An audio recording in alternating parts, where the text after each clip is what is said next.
Bonjour, je suis Lauriane Félicité, médium et facilitatrice de connexion profonde à soi-même, aux autres et au monde spirituel. À travers les épisodes de ce podcast, je t'invite à un voyage énergétique et spirituel pour te reconnecter à la magie de ton âme et à ta puissance de manifestation.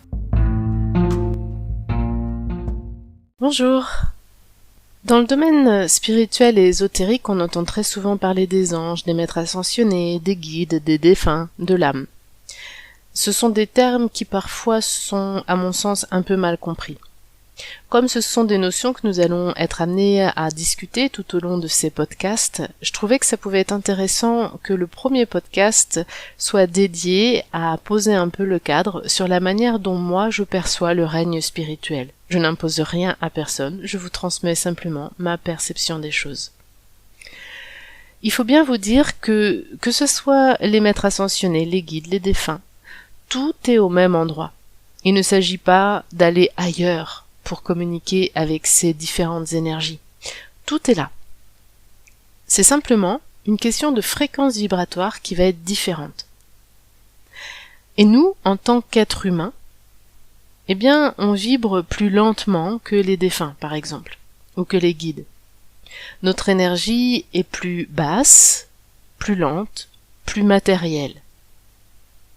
Donc on vit sur une fréquence vibratoire qui est propre à celle des êtres incarnés. Mais en tant qu'être humain, nous avons également une âme. Et notre âme, elle, est directement reliée, directement connectée au monde spirituel. Et pour ma part, je suis persuadée que pendant que nous vivons notre incarnation, là, sur Terre, eh bien, exactement au même moment, notre âme est en capacité de vivre d'autres expériences sur le plan spirituel. Notre âme, directement reliée au monde spirituel, nous permet donc d'établir des communications avec le monde spirituel. On aura l'occasion, bien évidemment, de parler des communications au cours de podcasts suivants. Mais déjà, c'est important de prendre conscience que nous ne sommes pas que des êtres de chair. Je pense que si vous êtes en train de m'écouter, c'est que déjà vous avez cette conscience-là. J'aime beaucoup cette phrase qui dit « Nous ne sommes pas des êtres humains vivant une expérience spirituelle, nous sommes des êtres spirituels vivant une expérience humaine. » Et j'aime beaucoup cette nuance qui me parle vraiment. Donc on va dire que sur un premier plan, le plan le plus matériel, eh bien, il y a notre être incarné, et puis sur un plan vibratoire déjà plus élevé, il y a notre âme. Ensuite, sur un plan vibratoire qui est légèrement plus élevé que le nôtre, se trouve le monde des défunts. Qu'est-ce que sont les défunts? Eh bien, les défunts, c'est tout simplement des êtres qui sont dans le cycle des réincarnations, mais qui n'ont tout simplement plus de corps physique. Leur vibration reste très proche de la nôtre. On aura l'occasion là encore une fois d'en reparler, mais il est très facile de communiquer avec les défunts. Leur vibration est très proche de la nôtre, parce que la seule différence avec nous, c'est qu'ils n'ont plus de corps. Mais c'est la seule. Ensuite, sur un plan plus élevé, il va y avoir le plan des guides.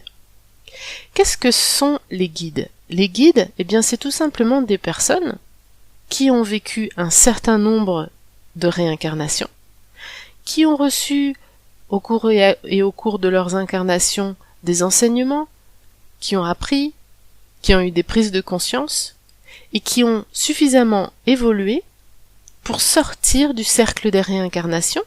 Ils continuent d'évoluer sur le plan de conscience sur lequel ils se trouvent, mais ils n'ont plus besoin de revenir s'incarner dans l'expérience humaine. Donc, ce sont des personnes, comme vous, comme moi, qui ont eu des vies, de nombreuses vies, qui ont transmuté, transcendé, qui ont appris de leurs expériences terrestres, au point qu'ils n'ont plus besoin de revenir sur Terre. Ils continuent de nous accompagner sur un autre plan, sur une autre fréquence vibratoire, qui est beaucoup plus rapide, beaucoup plus élevée que la nôtre. Parmi les guides, on aura l'occasion là aussi d'en reparler lors d'un post qui sera dédié à la communication avec les guides. Parmi les guides, il y a votre guide principal. Votre guide principal est un peu, je dirais, le médium du monde spirituel qui va faire le lien avec vous. En fait, c'est un peu comme si votre guide principal, c'était le représentant de tout un groupe de guides. C'est-à-dire que finalement, on est accompagné par beaucoup de personnes dans le monde spirituel, mais pour que ce soit plus facile d'établir la communication, eh bien, il y a un guide principal qui va se faire l'interlocuteur, le lien, le médium entre vous et le monde spirituel. On peut avoir plusieurs guides principaux, mais on en a tous au moins un. Certaines personnes vont être en conscience de leur guide principal, mais ne vont pas avoir conscience que finalement c'est toute une team, toute une équipe, tout un groupe d'âmes qui vous accompagnent dans votre évolution. Parmi les groupes d'âmes qui nous accompagnent, comme je le dis, il y a notre guide principal, mais il y a aussi des guides spécialisés. Si par exemple vous êtes une thérapeute énergétique, eh bien vous avez parmi vos guides un guide spécialisé dans l'énergie. En tant que médium, j'ai un guide spécialisé en médiumnité. Si vous êtes musicien, vous avez un guide spécialisé en musique. Et ça, c'est valable pour toutes les choses qu'on a décidé d'explorer dans notre vie, sur cette terre, dans cette incarnation-là. Donc c'est très important de bien comprendre qu'on a toute une équipe avec nous. Les guides, comme ils ont vécu des vies humaines, ils ont tout à fait conscience de ce qui se passe dans votre quotidien, des difficultés qu'on peut être amené à rencontrer en tant qu'être incarné, des histoires d'amour, des relations au travail, des difficultés qu'on peut traverser. Donc ils sont vraiment les plus à même à nous accompagner, à nous guider, à nous enseigner, à nous soutenir dans notre incarnation.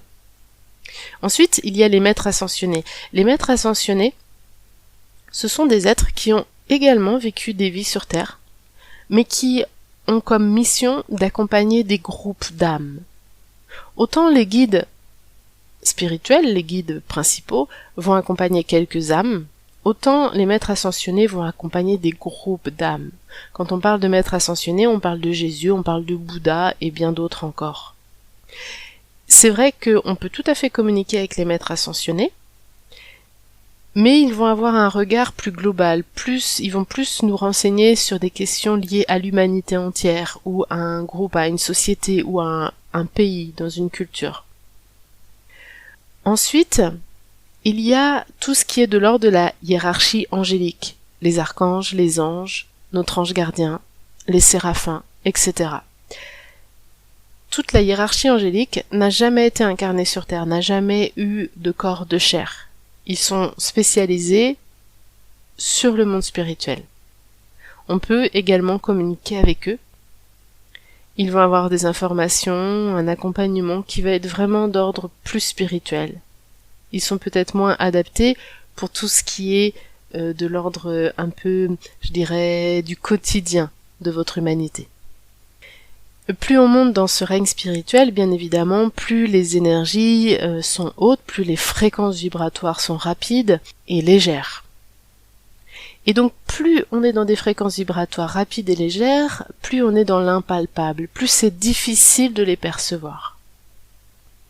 Et bien évidemment, au-delà de tout ce que je viens de vous nommer, il existe bien évidemment la source, le divin, l'univers, le grand tout. Parce que finalement, tout est un. Imaginez que vous êtes dans un immense océan et que vous êtes une sorte de gouttelette de cet océan.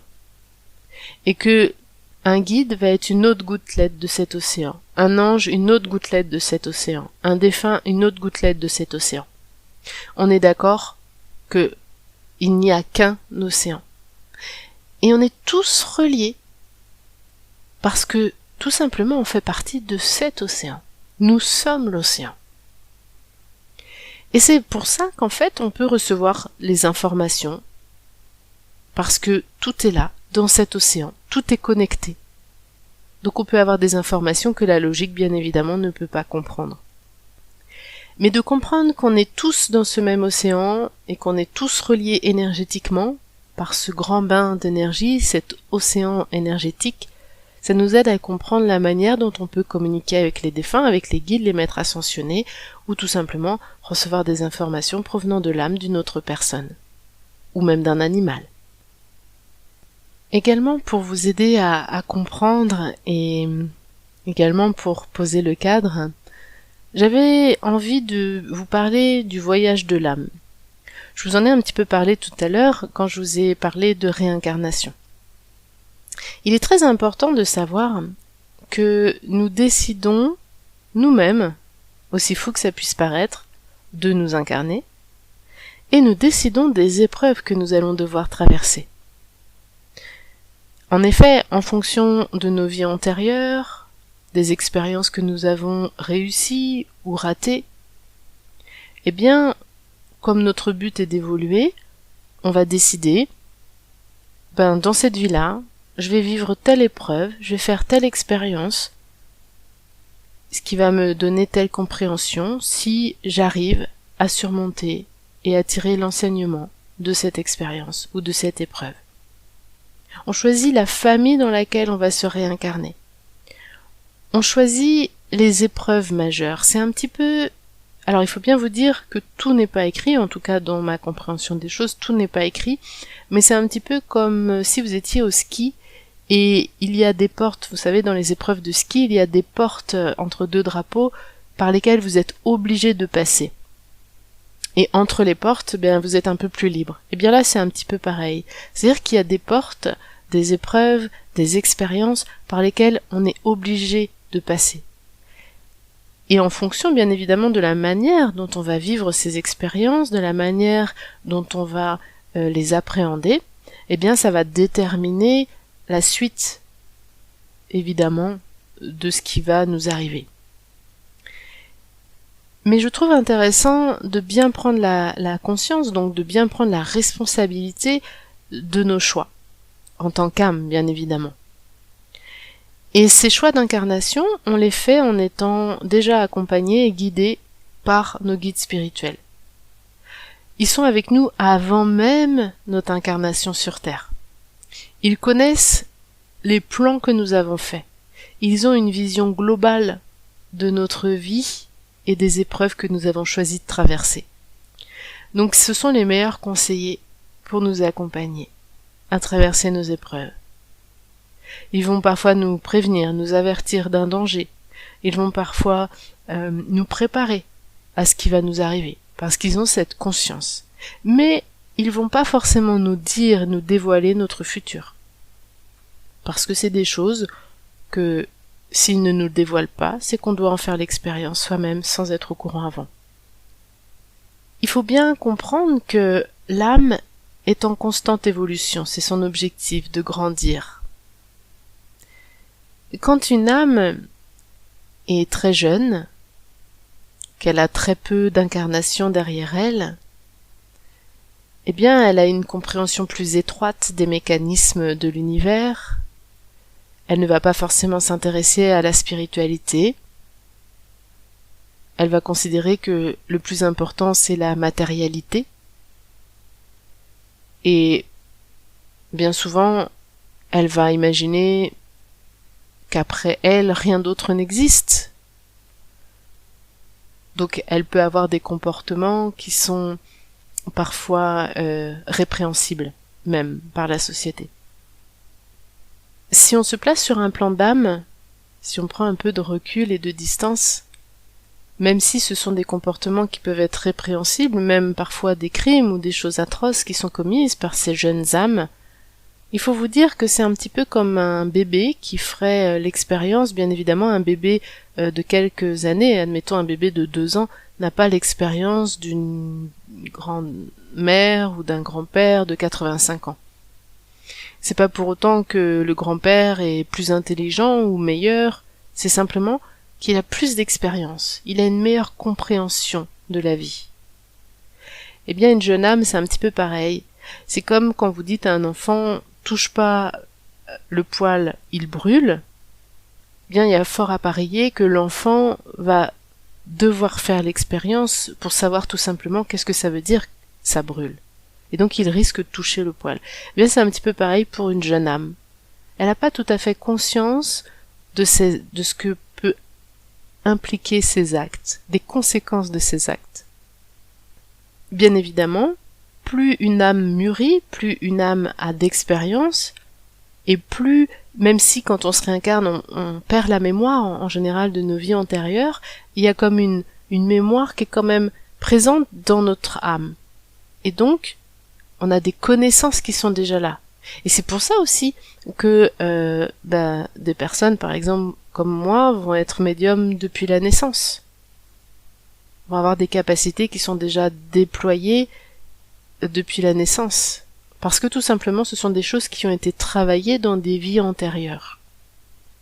Donc plus une âme est vieille, plus elle a une compréhension sur les mécanismes de l'univers, sur le fonctionnement du monde spirituel. Tout simplement parce qu'elle a plus d'expérience. Ça ne veut pas dire qu'elle est meilleure qu'une âme jeune. Ça ne veut pas dire qu'elle est plus intelligente. C'est simplement qu'elle a plus d'expérience. Une chose qui est, je trouve, importante d'exprimer là maintenant, c'est que bien souvent, en tout cas c'est dans beaucoup de religions, on nous dit que lorsqu'on meurt, il y a un jugement. Et qu'en fonction du jugement, si on a eu des bonnes actions, on va au paradis, si on a eu des mauvaises actions, on va en enfer. En réalité, de ce que le monde spirituel a pu me transmettre, c'est plutôt une revue de vie. C'est-à-dire que quand on fait le grand changement, quand on fait le grand départ, quand on sort de notre enveloppe charnelle et qu'on retourne dans le monde spirituel, on a ce que l'on appelle une revue de vie. C'est-à-dire qu'on va revivre les faits majeurs que l'on a vécus, les actions, les comportements, vis-à-vis de soi-même, vis-à-vis des autres, que l'on a eus au cours de notre vie dernière. Et donc, finalement, on va revivre émotionnellement ce qu'on a également fait subir aux autres. Donc si je prends l'exemple d'une jeune âme qui a engendré beaucoup de souffrance, eh bien lorsqu'elle va mourir, lorsqu'elle va passer de l'autre côté, elle va revivre la souffrance qu'elle a infligée aux autres. Il est là l'enfer. L'enfer, il n'est pas dans un autre lieu, il est en soi. Donc finalement, ces âmes jeunes, eh bien, au regard de la souffrance qu'elles vont revivre, parce qu'elles l'ont fait subir, bien lors de leur prochaine incarnation, lorsqu'il sera proposé, lorsqu'il leur sera possible de se réincarner de nouveau, elles vont faire des choix qui vont être liés soit à la réparation de ce qu'elles ont fait subir dans leur dernière vie, ou à vivre elles-mêmes dans le rôle de victime ce qu'elles ont pu faire subir aux autres. Encore une fois, toujours dans un but de compréhension, dans un but d'évolution. Ce n'est pas une punition. Je trouve que c'est intéressant de le voir parce que ça met en perspective. Parfois on vit des épreuves qui sont très difficiles. Déjà de savoir que ces épreuves on les a choisies pour notre évolution. Et de savoir également que ces épreuves, ce n'est pas une punition. Ce n'est pas Dieu ou je ne sais quel Dieu vengeur ou l'univers qui s'acharne contre nous. C'est tout simplement des choses que l'on doit vivre pour rééquilibrer notre karma, pour réparer peut-être des choses qu'on a fait subir à d'autres dans des vies antérieures, pour peut-être apprendre à fonctionner différemment. Peut-être que dans une vie antérieure, on n'a pas été capable de dépasser une problématique spécifique, et bien on nous la représente dans cette vie-là, pour que dans cette vie-là, on soit capable de la dépasser, de la transcender, de la transmuter. Puisqu'encore une fois, notre objectif, c'est d'évoluer, toujours d'évoluer, d'évoluer, d'évoluer. Donc plus une âme est vieille, ça ne veut pas dire qu'elle va pas avoir des épreuves, bien au contraire, parfois même les épreuves sont beaucoup plus difficiles, mais c'est qu'elle est plus armée, parce qu'elle a plus d'expérience, elle a plus, j'oserais dire, d'outils dans sa boîte à outils, pour pouvoir surmonter les difficultés. C'est vrai que bien souvent on va pouvoir s'apercevoir qu'une âme vieille va prendre les difficultés avec plus de philosophie, elle va moins les prendre personnellement, elle va moins les prendre comme une punition. Elle comprend qu'il y a un plan plus vaste derrière. Une chose aussi qui est assez certaine, c'est que si vous m'écoutez là aujourd'hui, c'est que très certainement vous êtes une vieille âme, ou en tout cas vous êtes déjà une âme mature. Parce que le domaine de la spiritualité, de l'invisible, de l'ésotérisme, une âme jeune ne va pas s'y intéresser, elle va pas y croire. Parce qu'elle ne croit qu'en la matérialité, après elle le déluge, plus rien d'autre n'existe. Alors qu'une âme mature, une vieille âme, va avoir cette conscience qu'il y a autre chose, qu'il n'y a pas forcément que ce plan matériel que l'on voit, mais qu'il y a aussi quelque chose de beaucoup plus invisible, impalpable. Bien évidemment, ce sont des notions que nous serons amenés à revisiter sous un angle ou un autre au fur et à mesure de ces podcasts, mais j'espère que déjà ça vous permet d'avoir une idée un peu plus claire de l'organisation du monde spirituel et du voyage de l'âme. Si vous avez des questions, je serai absolument ravie d'y répondre. Vous avez la possibilité de me laisser un message vocal en suivant le lien qui se trouve dans la présentation de ce podcast. Je serai vraiment ravie de répondre à vos questions et d'organiser des épisodes spéciaux questions-réponses pour y répondre. Je vous remercie de votre écoute et je vous dis à très bientôt pour un prochain épisode de la magie de l'âme. Ceci était un épisode de la magie de l'âme. Si cet épisode t'a plu, je t'invite à le noter avec 5 étoiles pour l'aider à gagner en visibilité. Tu peux aussi t'abonner et activer la cloche pour être informé des prochains épisodes. Retrouve tous mes événements, ateliers et formations sur mon site www.mediumcoach.fr. À bientôt!